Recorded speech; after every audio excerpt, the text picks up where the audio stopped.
temos um colega lá em Castanhal, perto de Belém, que é daqui de Teresina, o pastor Temístocles. E eu também sou daqui do estado, embora já esteja ali no Pará há mais de 30 anos. Só em Belém eu tenho 29 anos ali, morei 4 anos em uma outra cidade, mas eu nasci em uma cidade aqui chamada Amarante. E familiares morando aqui em Teresina, e meu pai sempre trabalhando em hidroelétricas, trabalhou em Boa Esperança, depois foi para Bahia, Paulo Afonso, Brasília, Pernambuco, e por último nós terminamos ali no Pará. Então eu estou lá no Pará, em Belém já há 29 anos. E pastor Temístocles, sempre que ele me convida para dar alguma matéria no seminário deles, ali em Castanhal, no nordeste do Pará, ele diz assim: olha, Benildo, vem dar uma matéria aqui, eu vou ver se eu consigo pelo menos o dinheiro da tua passagem, viu? Se conseguir, já é lucro. E eu quero dizer que vir para qualquer lugar como esse, como aquela turma abençoada que nós tivemos ontem ali, na primeira noite, quase 60 alunos, e ontem encerrando, eu acho, com 48 aproximadamente. Eu creio que é muito mais enriquecedor para quem vem do que para quem recebe. E a gente cresce muito, então acho que é um lucro, é um privilégio para qualquer pessoa ter uma oportunidade, né, de estar em um momento como esse, que eu acho que enquanto a gente passa algumas informações, a gente cresce muito. Então, pastor, é uma alegria muito grande, e nessa manhã conversar também com os irmãos. E o pastor conversou comigo antecipadamente, e a ênfase que nós estaremos dando é a mesma que a igreja está trabalhando, tanto hoje pela manhã como à noite também, numa outra ênfase. E pela manhã nós falaremos sobre missão, ou seja, a missão da igreja, o subtítulo é ser enviada, ou seja, enviada ao mundo. Em Marcos 10, 45, Cristo diz assim: o próprio Filho do Homem não veio para ser servido, mas para servir e dar a sua vida em resgate por muitos. Existe hoje uma confusão generalizada no meio dos cristãos a respeito do que é missão. Assim como antigamente, hoje tudo se convencionou chamar missão. Tudo é missão. Se tudo é missão, dizia Stephen Neil, nada é missão. Definir missão, portanto, não é uma tarefa fácil. Houve uma evolução natural nesse termo, missão, ao ponto de missão incluir tudo, porém, sem se identificar com esse todo. Missão não é sinônimo de evangelismo, pois se tudo que a igreja fizer for chamado de evangelismo, então nada realmente é evangelismo. Missão, na visão de John Stott, é atividade divina que emerge da própria natureza de Deus. Ou seja, Deus é um Deus missionário. O Deus vivo enviou o seu Filho, Jesus Cristo, ao mundo, e enviou também, por sua vez, os apóstolos e a igreja. Enviou também o seu Espírito Santo à igreja. Portanto, a missão da igreja, ela surge, ela emerge como resultado da própria missão de Deus, devendo a missão da igreja, ser modelada por esta, ou seja, pela missão divina.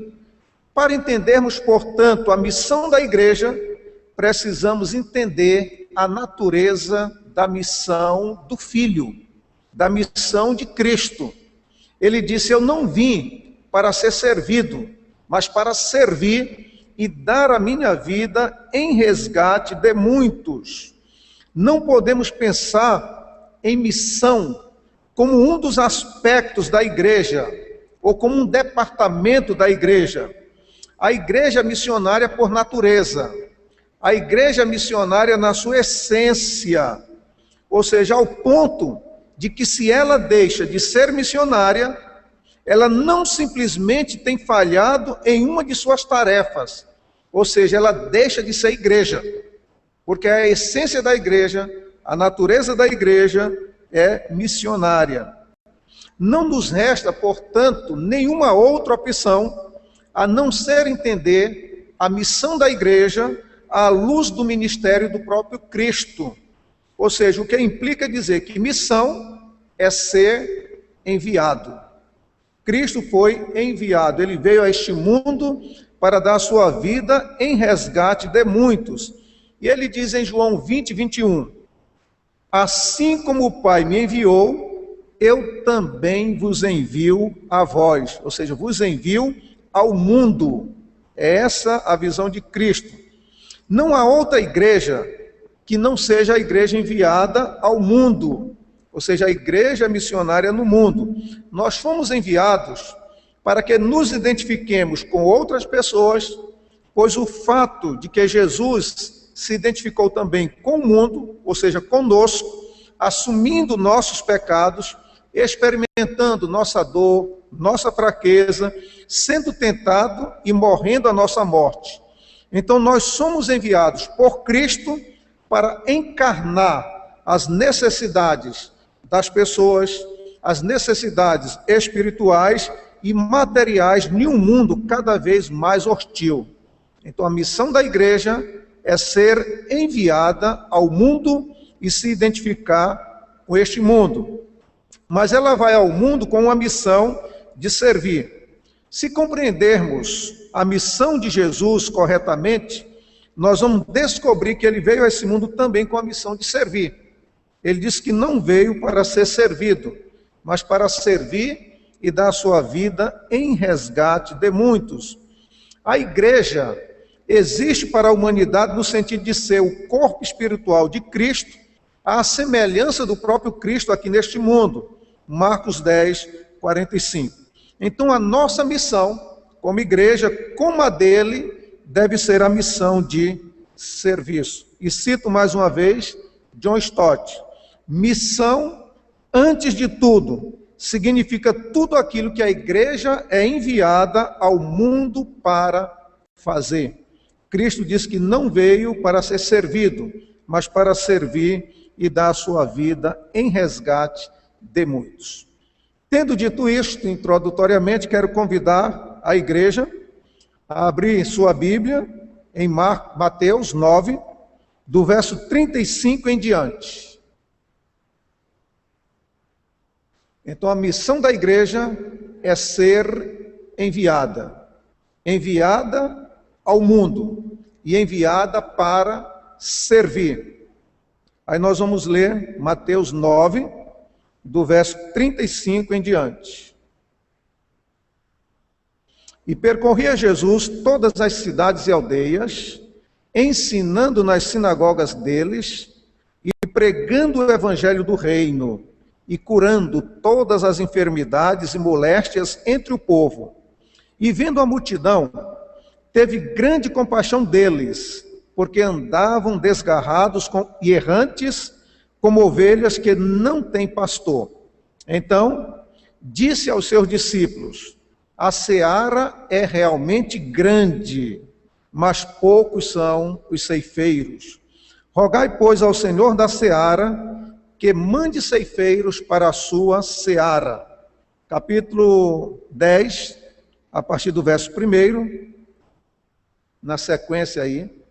E chamando os seus 12 discípulos, deu-lhes poder sobre os espíritos imundos para os expulsarem e para curarem toda enfermidade e todo mal. Ora, os nomes dos 12 apóstolos são estes: o primeiro, Simão, chamado Pedro, e André, seu irmão, Tiago, filho de Zebedeu, e João, seu irmão, Filipe e Bartolomeu, Tomé e Mateus, o publicano, Tiago, filho de Alfeu, e Lebeu, apelidado Tadeu, Simão o Zelote e Judas Iscariotes, aquele que o traiu. Jesus enviou estes 12 e lhes ordenou, dizendo: não ireis pelo caminho das gentes, nem entreis em cidade de samaritanos, mas ide antes as ovelhas perdidas da casa de Israel, e indo pregai, dizendo: é chegado o reino dos céus, curai os enfermos, limpai os leprosos, ressuscitai os mortos, expulsai os demônios. De graça recebestes, de graça dai. Amém. Vamos orar. Nós bendizemos, Senhor, o teu santo nome. Agradecemos este momento em que lemos a tua palavra e nela meditamos, pedindo que tu sejas conosco neste momento, ó Deus, em que a mesma será proclamada, para que venhamos compreendê-la e de bom grado, ó Deus, receber a tua santa palavra. No nome de Jesus, o teu Filho, oramos e agradecemos. Amém. Então o texto nos diz, no verso 36 lido: vendo ele as multidões, compadeceu-se delas, porque andavam ou estavam aflitas e exaustas, como ovelhas que não têm pastor. Essa visão que Cristo teve da multidão levou o Senhor Jesus a instruir os seus discípulos. E nos versículos 37 e 38, ele instrui os discípulos a orarem, a rogarem ao Senhor da seara, dizendo: a seara realmente é grande, mas poucos são os obreiros. Rogai ao Senhor da seara que mande ceifeiros para a sua seara. O texto imediato, no capítulo 10, versículos de 1 a 4, poucas vezes é compreendido dentro desse contexto.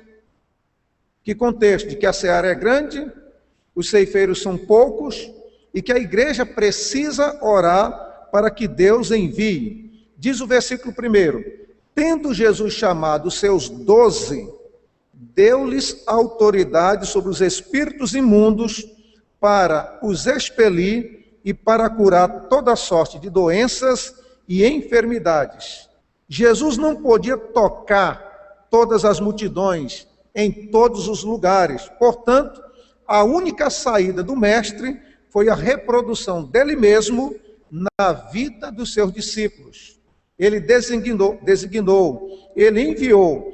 O ministério de Jesus, portanto, gravitou entre esses dois polos, as multidões e os seus discípulos.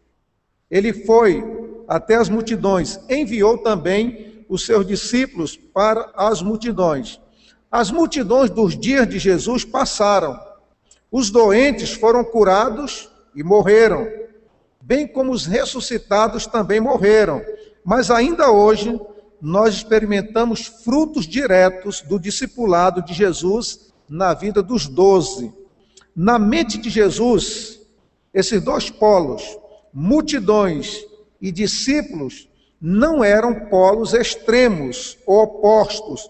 O texto lido nos ensina que Jesus viu as necessidades das multidões e se compadeceu delas, ou seja, ele teve compaixão. E quando nós fazemos missões, nós não podemos perder essa dimensão, ou seja, a compaixão, porque é muito fácil não sentir compaixão pelas multidões, pelas pessoas que estão aí a perecer.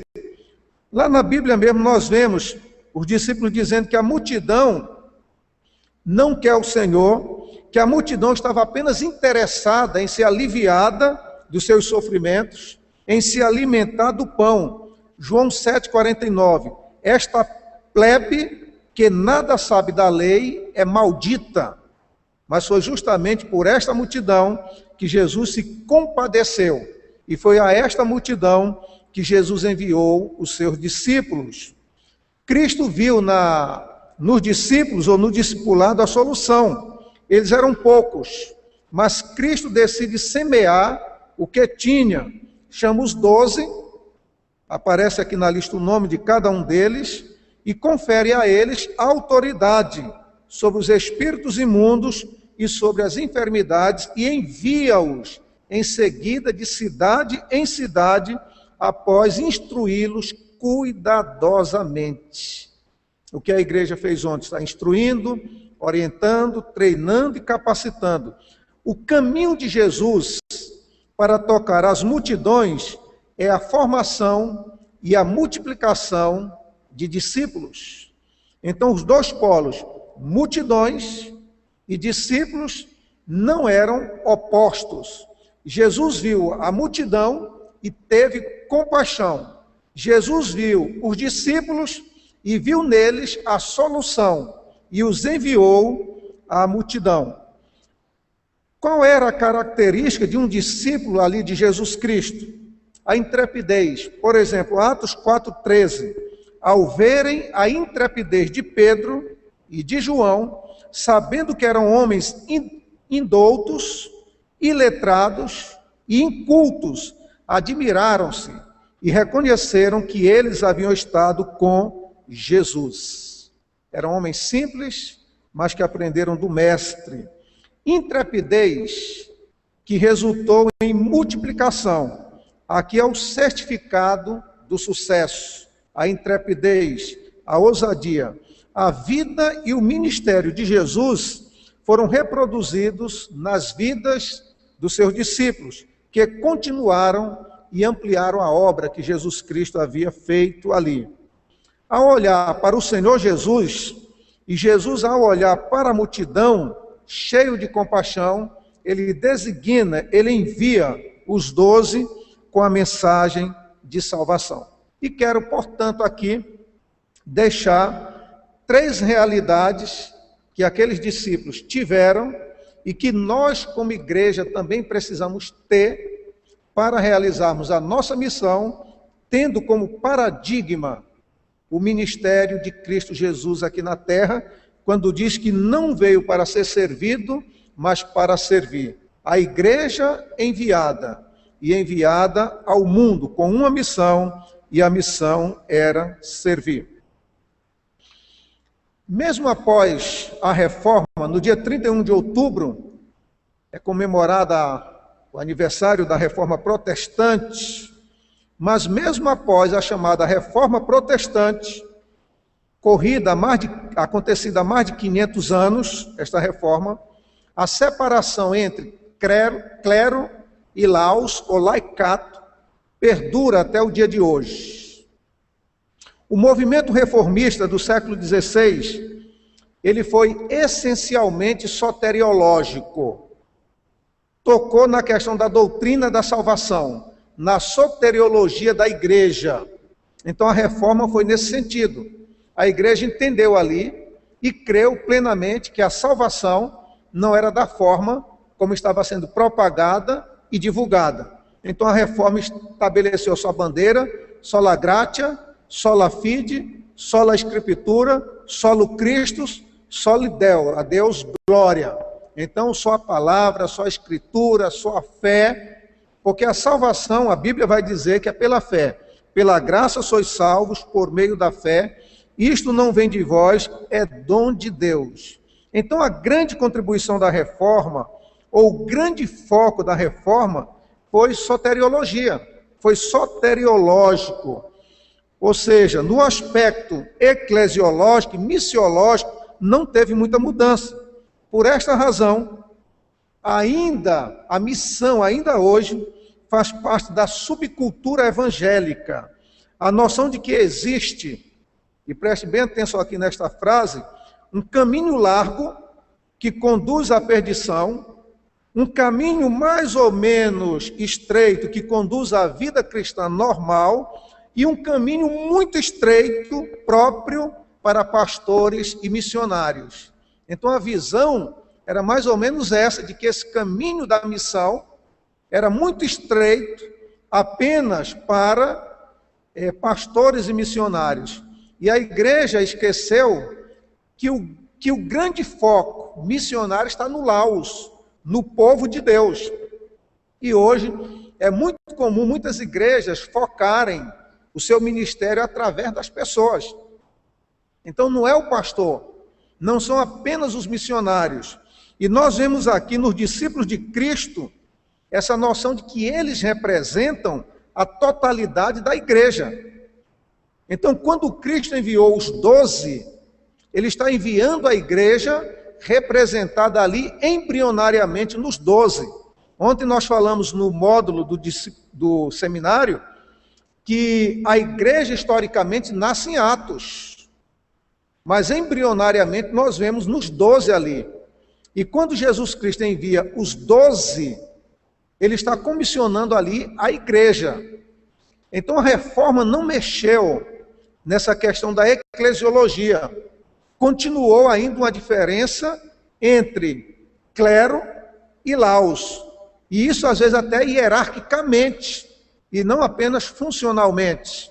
Mas não é essa a visão nossa e nem a visão bíblica. A missão é a missão da igreja. Cristo enviou a todos e diz: ide por todo mundo e pregai o evangelho. Então Cristo, ele desfez ou desfaz aqui esse mal entendido ao apresentar aos seus discípulos 3 realidades que descrevem os agentes da evangelização. Vejamos, portanto, Marcos 9, verso 38. Ele vai mostrar aí o poder da oração. Rogai ao Senhor da seara que mande ceifeiros para a seara. São poucos. E a obra missionária é difícil. Eu lembro, eu conversando ontem com o pastor Gilvan, ele lembrou que eu passei 3 anos fora de Belém, trabalhei lá em Santarém. E ali em Santarém, foi um colega nosso trabalhar em uma das igrejas lá, o pastor Roberto Rodrigues Caso, o pastor Gilvan também conhece, e o estilo dele é muito diferente diferente do meu jeito. Ele é muito animado. Se ele estivesse pregando aqui, ele já tinha dado uns murros aqui em cima desse púlpito, já tinha gritado. É bem diferente. Ele tinha uma capacidade muito grande de arregimentar, de mobilizar pessoas. E ele chegou a trabalhar em uma igreja ali pequena, e dentro de pouco tempo ele conseguiu mobilizar toda aquela igreja. Eu estava lá também, na época, trabalhando na cidade.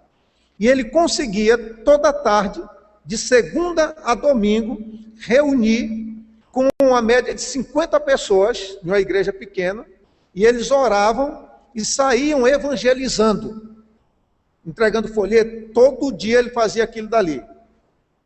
E um dia eu fui lá, passado assim alguns meses, aquele número que começou saindo com o pastor, 60, 50, foi caindo. Aí teve uma época que não ia mais 50, só ia 40. Depois o número diminuiu para 30. Depois diminuiu para 20. Depois diminuiu para 10. Depois diminuiu para 5 pessoas.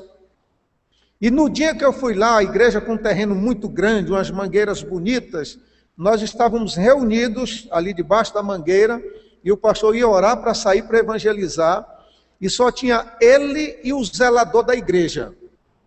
Há uns 2 meses que não ia mais ninguém evangelizar.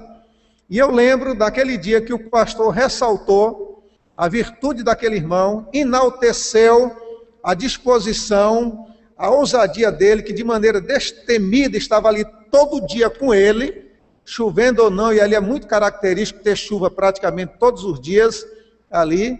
E eu lembro que o pastor disse assim: pastor Benildo, este irmão aqui, o irmão Valdemar, é um homem de Deus. Eu tinha mais de 50 pessoas aqui na igreja que saía comigo toda tarde para evangelizar, e hoje o único que sai comigo é o irmão Valdemar. É um servo de Deus, um desbravador, um homem de Deus. E eu lembro que o irmão Valdemar disse assim: pastor, e eu só venho mesmo aqui para sair com o senhor porque eu fico com pena. Porque eu vejo o senhor saindo sozinho, aí eu tenho pena de ver o meu pastor indo sozinho evangelizar, mas eu venho com pena, mas eu não gosto disso não. Eu não gosto desse negócio não. Mas esse caminho estreito, como eu coloquei aqui, não é um caminho do pastor ou do missionário. E eu entendo, e aqui como eu falei, eu citei John Stott 2 vezes no livro dele, e outros autores entendem e compreendem dessa forma, que a eclesiologia da igreja não deve fazer distinção entre clero e laus. A missão é a missão da igreja. A missão é a missão do povo de Deus, do laus de Deus, da onde surge a palavra laicato, e até com, às vezes, pejorativamente, mas é o laus de Deus, é o povo de Deus.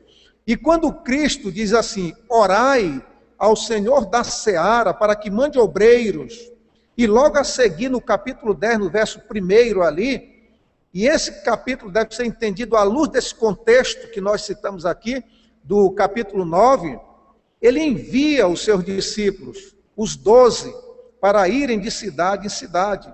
Então os dois polos da missão, a multidão e os discípulos, não são opostos. A igreja é a igreja enviada a servir. E os 12 aqui representam a totalidade da igreja. A missão é missão da igreja. Rogai ao Senhor da seara. Rogar ao Senhor da seara é uma tarefa de toda a igreja. Fazer missões implica em orar também, para que Deus levante obreiros. A oração tem sido vista como uma atividade de menor importância, como, por exemplo, quando dizemos não basta orar, ou quando desdenhamos dos que nos recomendam a oração com um comentário tipo, mas só isso, só orar? Sim, a igreja precisa orar. Deus age no mundo dos homens através da oração dos homens. Precisamos orar por missões. Todos os cristãos devem se comprometer a orar por operários, ou por ceifeiros, por obreiros, para a colheita e para a seara. Nenhuma situação é mais disponibilizadora do que a oração intercessória. E hoje, andando aí nas classes, eu vi muito essa ênfase de orar, de interceder, de orar por obreiros. Rogai ao Senhor da seara que mande ceifeiros. Quem ora se compromete, e quem se compromete recebe delegação. Por esta razão, ninguém é mais ativo no reino de Deus do que o intercessor. Seja um intercessor de missões, ore por missões. Mas, como eu disse, quem ora se compromete. E quem se compromete está sujeito a receber delegação. Então, de repente, você começa a orar por missões, você se compromete com missões, e você corre um grande risco de ser delegado ou comissionado pelo próprio Cristo a fazer missões. Orai por obreiros, e de repente você começa a orar, e Deus toca o seu próprio coração e delega você a fazer missões. Mas a oração, ela é imprescindível, e Cristo começa mostrando essas três realidades, ou esses três tripés, de onde se sustenta o foco ao ministério de missões desenvolvido por Cristo. Capítulo 10, verso 1, a segunda realidade. Os agentes de missões são os discípulos, e chamando os seus 12 discípulos, deu-lhes poder sobre os espíritos imundos para os expulsarem e para curarem toda enfermidade e todo o mal. As chamadas ordenanças, ou seja, o batismo nas águas e a ceia como memorial, foram entregues aos 12 apóstolos. Nesse caso, os 12 aqui representam, como eu já disse, a segunda vez, a totalidade dos discípulos de Jesus, uma igreja local. Jesus enviou os 12. Jamais aqui está representando uma casta especial de cristãos ou um segmento específico da igreja. Assim também é com a grande comissão, ide por todo o mundo e pregai o evangelho a toda criatura. A grande comissão é tarefa de toda a igreja. Todos os discípulos de Jesus foram comissionados no comissionamento dos 12 apóstolos. Então, quando Cristo envia os 12, eu também sou comissionado como igreja, porque eles ali representavam a totalidade da igreja. E por último, destaco aqui o segredo de missões. Cristo mostra a primeira realidade, oração. Cristo mostra a segunda realidade, os instrumentos, os obreiros, rogai ao Senhor da seara que mande obreiros. E quem ele mandou? Os seus discípulos. Quem são os obreiros? Somos nós, eu e você. Então eu preciso orar. Só que quem ora se compromete. Quem se compromete está sujeito a ser enviado. Mas ore ao Senhor para que ele mande obreiros. E você é um discípulo. No comissionamento dos 12, como igreja, ou a igreja na sua totalidade, toda ela foi comissionada também. E por último, aqui ainda no verso 1 do capítulo 10, o segredo de missões está no poder e na autoridade de Cristo Jesus. E chamando os seus 12 discípulos, deu-lhes poder sobre os espíritos imundos para os expulsarem e para curarem toda a enfermidade e todo o mal. Em Atos, capítulo 1, verso 8, Cristo também dá autoridade aos discípulos. Recebereis poder e ser-me-eis testemunhas. Poder e autoridade são prerrogativas de discípulos, e não de pastores, missionários, apóstolos e bispos. Eu sou muito reticente nesta visão, como eu já desloquei para o local certo ainda agora, de uma hierarquia dentro da igreja, de que o clero institucionalizado tem mais autoridade ou mais poder do que qualquer uma outra pessoa da igreja. A autoridade e o poder não foi dado ao pastor, não foi dado ao bispo, foi dado aos discípulos.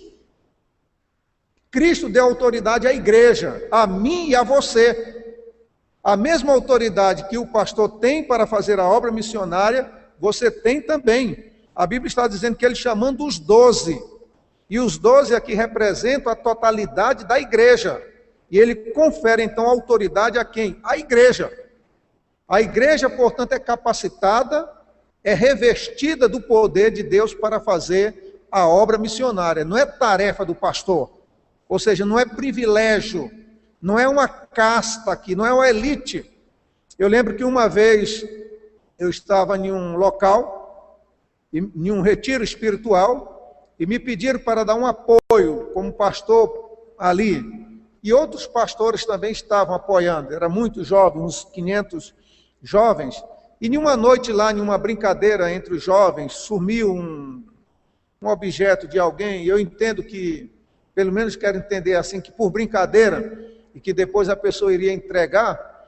Mas eu lembro de uma cena que um desses pastores se levantou, ali já era quase meia-noite, pegou o microfone, como eu estou falando, e disse: olha, eu sou uma autoridade de Deus, e eu estou aqui em nome de Deus, e eu quero dizer para a pessoa que pegou esse objeto, que eu vou dar até tal hora para devolver, e se você não devolver, eu vou amaldiçoar, em nome de Jesus, e você corre o grande risco de perder a sua salvação se eu lhe amaldiçoar, porque Jesus me deu autoridade.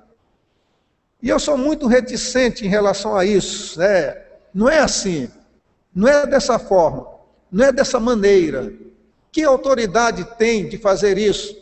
A autoridade que eu tenho, você tem, a igreja tem, Cristo confere autoridade a todos nós.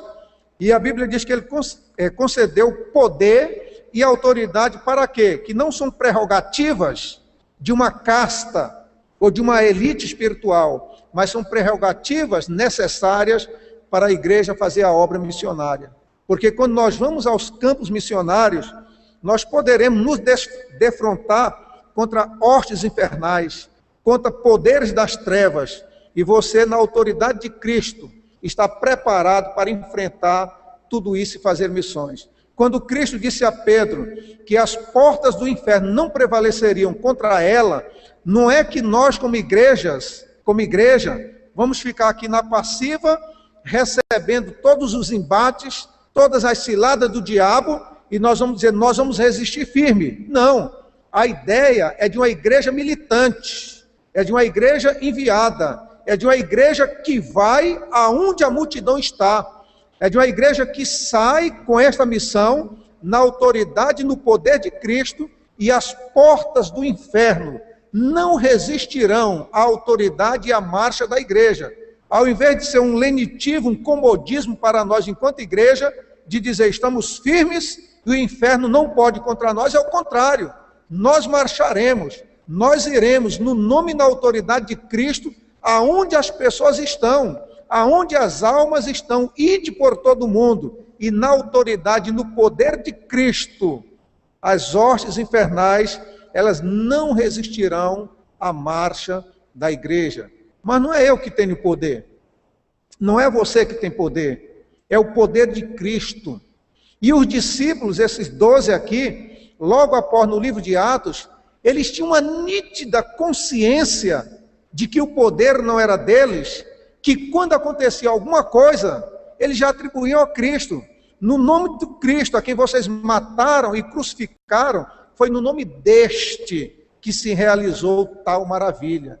E as maravilhas, e de todas elas a maior, uma conversão, uma salvação, mas pode ser uma libertação também, uma cura, qualquer que seja o que aconteça na obra missionária da igreja, acontecerá tão somente por obra, graça, poder e autoridade do Cristo que comissionou a igreja, não por capacidade minha, não por capacidade sua, não por mérito da igreja, mas pela autoridade de Cristo Jesus. Portanto, todos os cristãos possuem os mesmos direitos, privilégios e responsabilidades perante Cristo e diante da obra missionária. Alguns cristãos ficam esperando o chamado especial para o engajamento na obra missionária evangelística.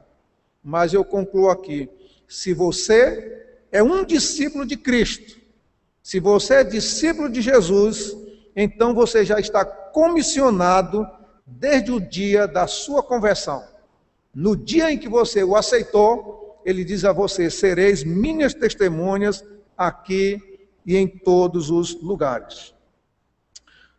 Alguns se aproximam do discipulado ou da obra missionária com o conceito darwinista na mente.